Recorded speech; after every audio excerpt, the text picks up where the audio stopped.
Good morning everyone.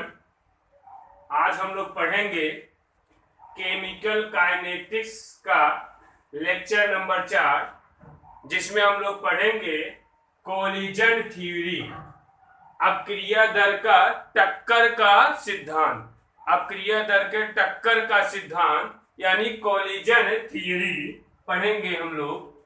अपक्रिया दर के टक्कर सिद्धांत में कुछ बातें कही गई हैं। नंबर 1, पहली बात ये कही गई है, दो अणुओं के मध्य अपक्रिया होने के लिए उनमें टक्कर होना आवश्यक होता है। मीन्स जैसे एक अणु आपका A है, A2 B2 मिलके बना रहे AB। इन दो अणुओं के मध्य अपक्रिया होने के लिए, A और B के मध्य अपक्रिया होने के लिए इनमें टक्कर होना आवश्यक होता है। नंबर 2, सभी टक्करों के फलस्वरूप अपक्रिया नहीं होती है। जिन टक्करों के फलस्वरूप अपक्रिया होती है उन्हें हम प्रभावी टक्कर कहते हैं, इफेक्टिव कोलिजन। तथा जिन टक्करों के फलस्वरूप अपक्रिया नहीं होती है उन्हें हम नॉन इफेक्टिव कोलिजन यानी अप्रभावी टक्कर कहते हैं। कहने का तात्पर्य सीधा सीधा ये हो रहा है, A और B के मध्य अपक्रिया होने के लिए इनमें टक्कर होना आवश्यक है, परंतु सभी टक्करों के फलस्वरूप अपक्रिया नहीं होती है। केवल कुछ टक्करों के फलस्वरूप अपक्रिया होती है। उन टक्करों को हम कहते हैं प्रभावी टक्कर। कुल टक्करों की तुलना में प्रभावी टक्करों की संख्या बहुत कम होती है। तथा नंबर 3, अणुओं के मध्य अपक्रिया होने के लिए उनमें सक्रियण ऊर्जा का उपस्थित होना अनिवार्य होता है। एक्टिवेशन एनर्जी, जिसको हम EA द्वारा डिनोट करते हैं, EA का उपस्थित होना अनिवार्य होता है। अब सक्रियण ऊर्जा क्या होती है? अपचारक अणुओं की औसत ऊर्जा से अधिक वह निश्चित न्यूनतम ऊर्जा जो अणुओं के टकराने पर अपक्रिया होने के लिए उनमें उपस्थित होनी अनिवार्य होती है। इसको कुछ इस तरह हम समझ सकते हैं ग्राफ द्वारा।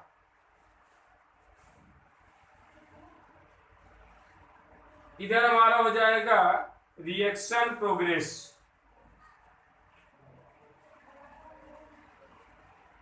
इधर रिएक्शन हो रहा है। ये हो गया हमारा बैरियर पॉइंट। अब यहां से लेकर यहां तक की इस पूरी एनर्जी को हम कहते हैं थ्रेशोल्ड एनर्जी। जो रिएक्टेंट है मानते हैं उसकी एनर्जी ये 0 पॉइंट, जो रिएक्टेंट है उसकी एनर्जी पहले से इतनी है। अब जिन रिएक्टेंट अणुओं के मध्य, ये आपका बैरियर है, जो रिएक्टेंट ऊर्जा की दृष्टिकोण से इस बैरियर को लांघ जाएगा यानी बैरियर को जंप कर जाएगा, वो रिएक्टेंट चेंज हो जाएगा आपका प्रोडक्ट में। तो ये टोटल यहां से यहां तक की एनर्जी को हम कहते हैं थ्रेशोल्ड एनर्जी। तथा ये रिएक्टेंट की एनर्जी थी यहां तक। अब यहां से लेकर यहां तक की एनर्जी को हम कहते हैं थ्रेशोल्ड एनर्जी। और यहां से लेकर यहां तक यानी इस बिंदु से लेकर इस बिंदु तक, इसको हम लोग कहते हैं EA, एक्टिवेशन एनर्जी। यही एनर्जी हमारी क्या हो जाएगी, यहां से लेकर यहां तक की एक्टिवेशन एनर्जी, और यहां से लेकर यहां तक की एनर्जी को हम क्या कहते हैं थ्रेशोल्ड एनर्जी।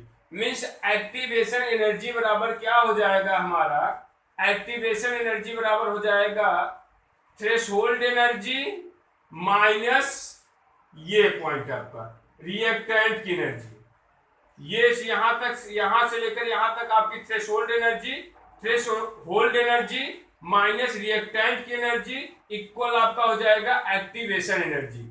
यानी जिन अणुओं के पास इतनी ऊर्जा हो जाएगी वो बैरियर पॉइंट को पार कर जाएंगे, वे अणु प्रोडक्ट में बदल जाते हैं।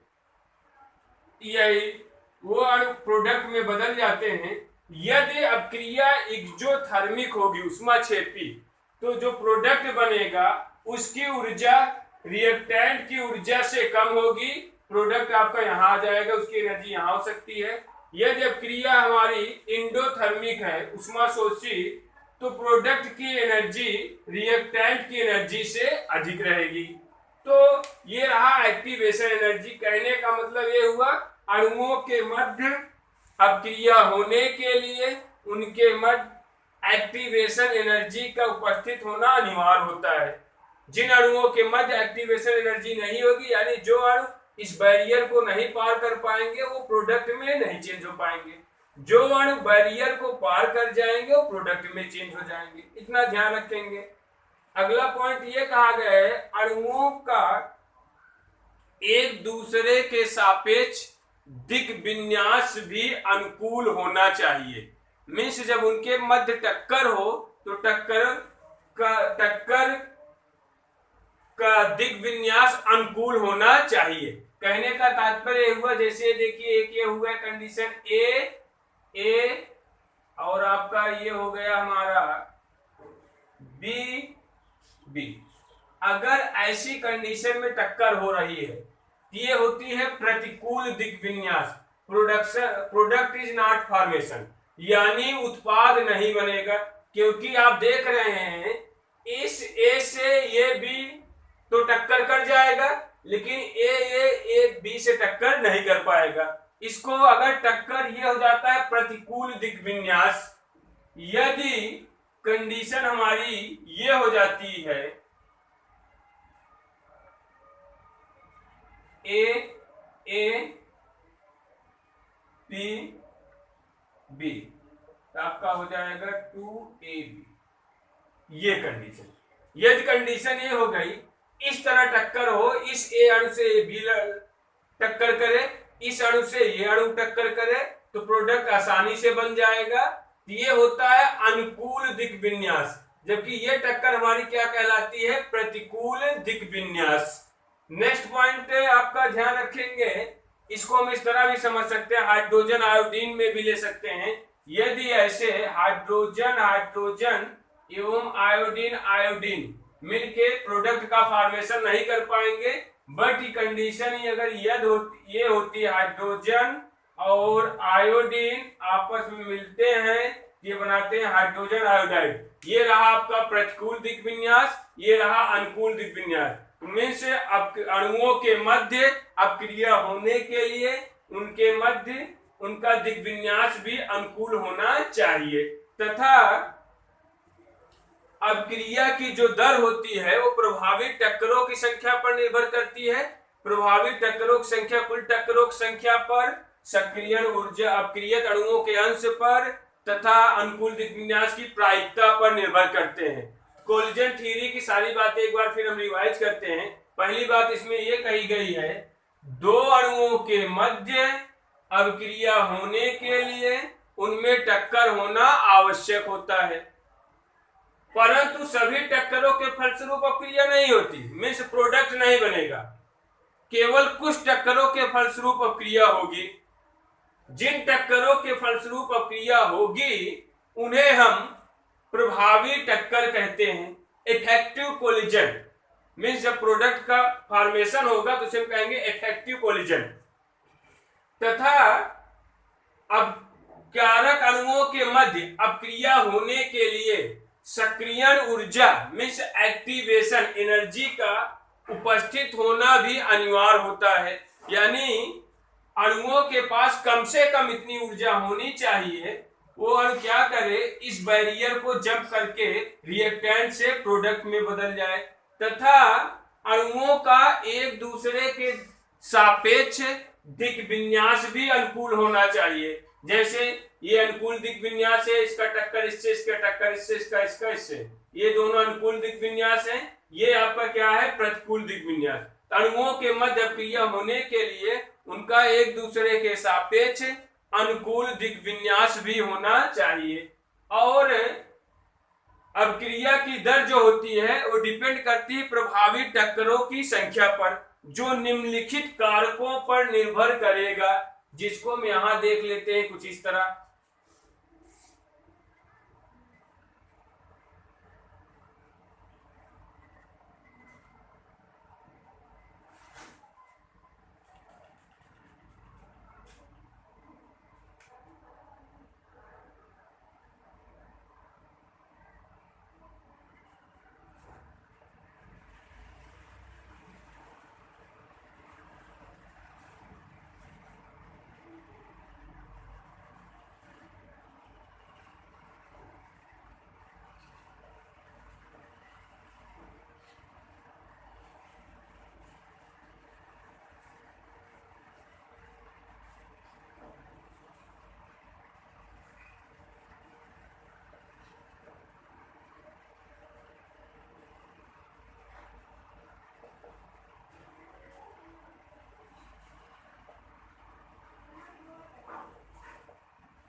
कोलिजन थ्योरी में 5वीं एवं आखिरी बात कही गई है, अब क्रिया की दर जो होती है वो डिपेंड करती है प्रभावी टक्करों की संख्या पर।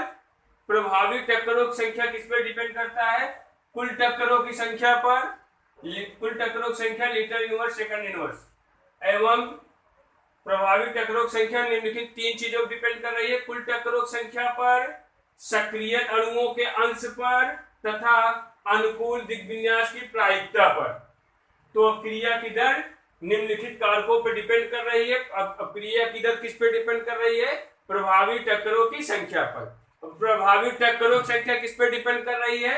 कुल टक्करों की संख्या इंटू सक्रिय अणुओं का अंश, जिसको एफ द्वारा डिनोट करते हैं, इंटू अनुकूल दिग्विन्यास की प्रायिकता, जिसको हम पी द्वारा डिनोट करते हैं।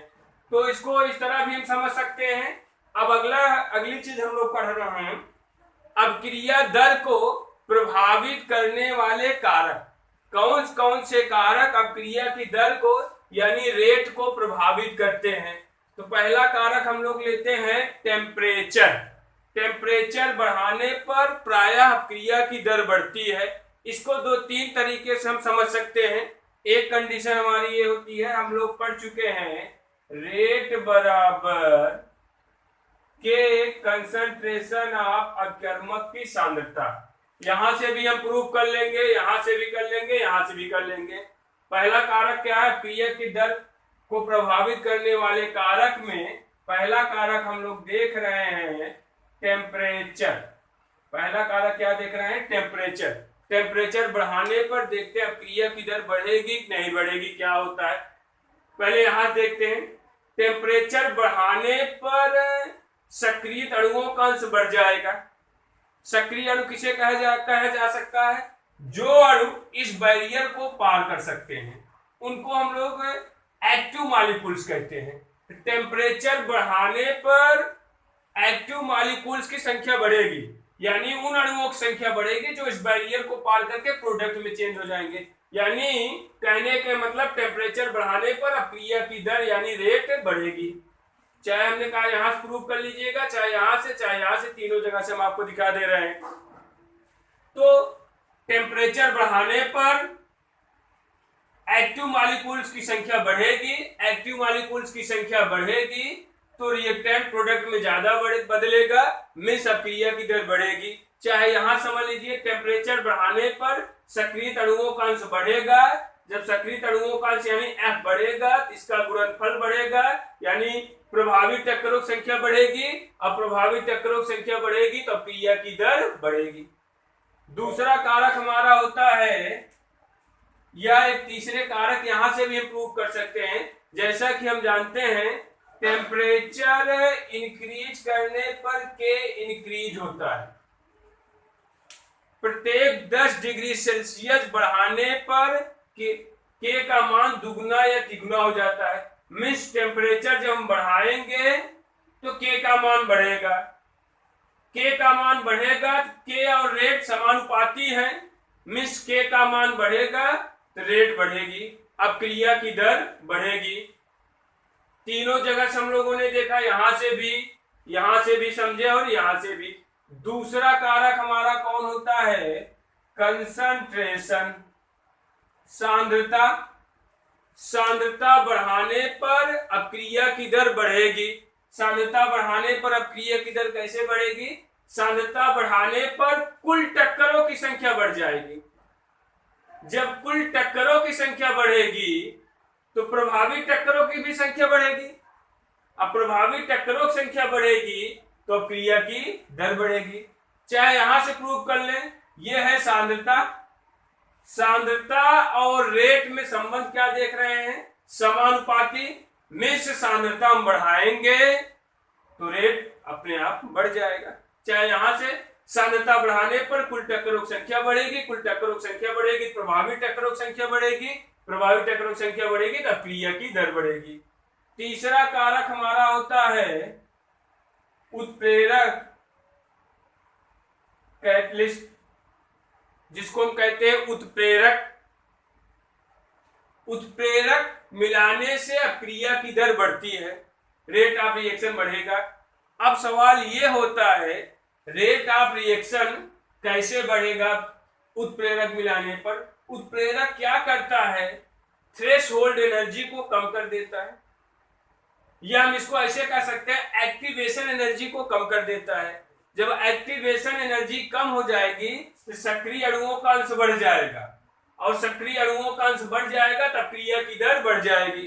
एक्टिवेशन एनर्जी कम कैसे करता है? अभी तक हमारा बैरियर पॉइंट ए था, उत्प्रेरक मिलाने पर बैरियर पॉइंट मान लीजिए ए हो गया, तो बैरियर पॉइंट ए हो गया।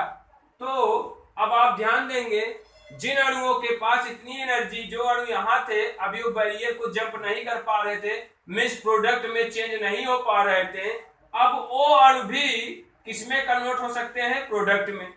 यानी जिन अणुओं के पास अभी तक एनर्जी इससे ऊपर था, वही लोग रिएक्टेंट से प्रोडक्ट में चेंज हो रहे थे। उत्प्रेरक मिलाने पर एक्टिवेशन एनर्जी जो यहां से यहां तक थी, एक्टिवेशन एनर्जी का मान क्या हो गया? कम हो गया। एक्टिवेशन एनर्जी का मान कम होने से सक्रिय अणुओं की मीन्स एक्टिव मॉलिक्यूल्स की संख्या बढ़ गई। अब बढ़ गई, आप देख ही रहे होंगे, जो अणु अभी तक ये रिएक्टेंट से प्रोडक्ट में नहीं चेंज हो पा रहे थे, अब वो भी रिएक्टेंट से प्रोडक्ट में चेंज हो जाएंगे। मीन्स अब ये लोग भी बैरियर को जंप कर सकते हैं। सक्रिय अणुओं का अंश बढ़ जाएगा। सक्रिय अणुओं का अंश जब बढ़ जाएगा तो सिंपल सी बात है, इसका गुणनफल बढ़ेगा, यानी प्रभावी टक्करों की संख्या बढ़ेगी। अब प्रभावी टक्करों की संख्या बढ़ेगी तो अब क्रिया की दर बढ़ेगी। ये रहा आपका कोलिजन थियरी तथा क्रिया के दर को प्रभावित करने वाले कारक। लेकिन कोलिजन थियरी जो होती है वो इथिलीन के बहुलकीकरण को स्पष्ट नहीं कर पाती, तथा जो अब क्रियाएं अत्यधिक तीव्र गति से होती हैं उनका भी स्पष्टीकरण कोलिजन थियरी हमारा टक्कर का सिद्धांत नहीं कर पाता है। तो इस प्रकार हमारा समाप्त हो रहा है लेक्चर नंबर 4, जिसमें हम लोग ने पढ़ा कोलिजन थियरी। और चैनल को अधिक से अधिक लाइक, सब्सक्राइब एवं शेयर करिए।